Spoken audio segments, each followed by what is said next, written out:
Hello there, and welcome to our YouTube channel. I'm attorney Kelly Longtin, and today I want to talk to you about powerful provisions in your financial power of attorney. Now, in a financial power of attorney, you get to choose a person, what we call an agent, to act on your behalf to make financial decisions if you become disabled or if you're unable to manage your financial affairs. And depending on the provisions you choose to include, your agent may have the power to buy and sell property, power to invest, powers regarding your retirement plans. And when you are selecting powers to give your agent, you should carefully consider these three powers in particular. One is the power to gift. The second is the power to make or change your estate plan for you. And the third is the power to prosecute and defend legal actions. So let's first begin by talking about the power to gift. So depending on how it is written, the power to gift authorizes your agent to make gifts of your money and your property to any person or organization on your behalf. On the one hand, this power could be quite beneficial, but because it can enable your family to accomplish necessary Medicaid and other public benefits eligibility planning after you become incapacitated. But it also gives your agent the ability to continue your charitable gifting practices, such as giving to your church or to donating to your favorite charities or scholarship funds. And in addition, if the need arises after you can no longer manage your affairs, it allows your agent the flexibility to financially help family members the way that you would have helped them. On the other hand, you really do have to be cautious when including the power to gift, because it could invite some financial exploitation by your agent. So an agent can be tempted to make substantial gifts to themselves or to their loved ones to the detriment of your chosen beneficiaries. So abusing the power to gift can completely disrupt an entire estate plan. So you really need to consider limiting the power to gift by specifying that your agent may not make gifts that disrupt your estate plan's essential provisions, or that your agent only makes gifts to a trust that preserves your estate plan's main provisions, such as protecting assets from a nursing home. Now, to create a check on the agent, consider naming someone who's independent, an independent third party, to approve any gifts that that agent may want to make.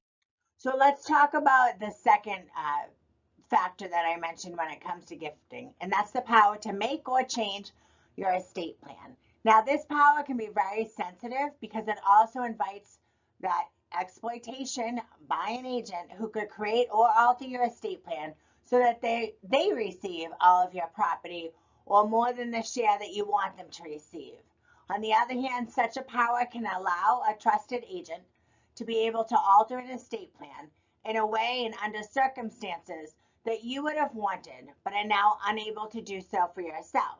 So for example, if a child develops an addiction after mom and dad become incapacitated, this power would allow the agent to alter the estate plan to include provisions that would let the child receive their inheritance with restrictions that would be helpful in treating their addiction and not detrimental in their current situation.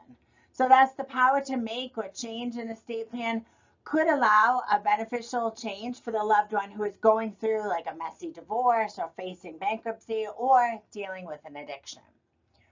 Now, again, when you're deciding whether or not to include that power, you may want to consider including limiting language so that if an agent makes a change to your estate plan in a way that improperly benefits themselves, then they have to seek approval from a disinterested third party on that.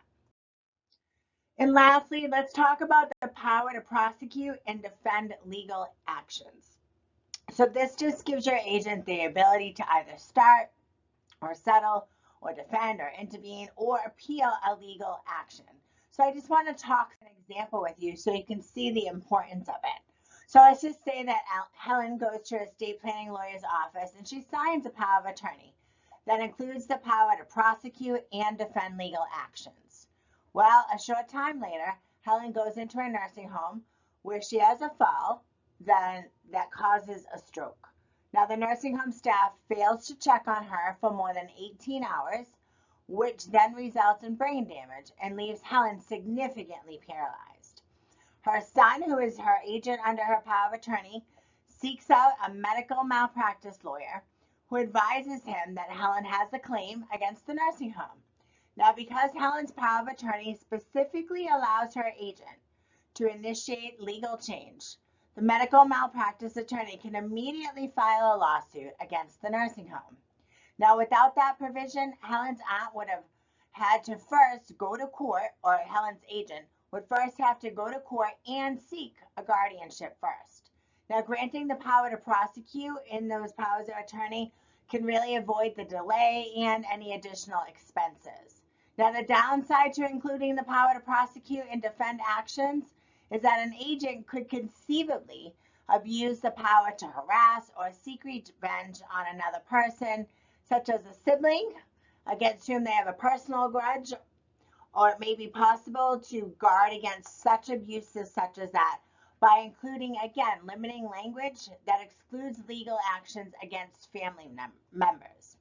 Overall, because the powers to gift, to make or change an estate plan, and to prosecute and defend legal actions are such powerful provisions, and you should carefully discuss their potential pros and cons with your attorney before deciding to include them in or exclude them from your financial power of attorney. Now, if you have any questions or you would like to discuss other ways in which we can safeguard you if you live in Massachusetts, in New Hampshire, or perhaps your loved ones and your life savings when you can no longer manage your affairs, just give us a call or shoot us an email, and we'll be happy to schedule an appointment so we can talk further about this. So I want to thank you for watching. I'm attorney Kelly Longtin, founder of Kelly Longtin Law, and today we just discussed powerful provisions in your financial power of attorney. So make sure that you like and subscribe to our page, and I will see you next time.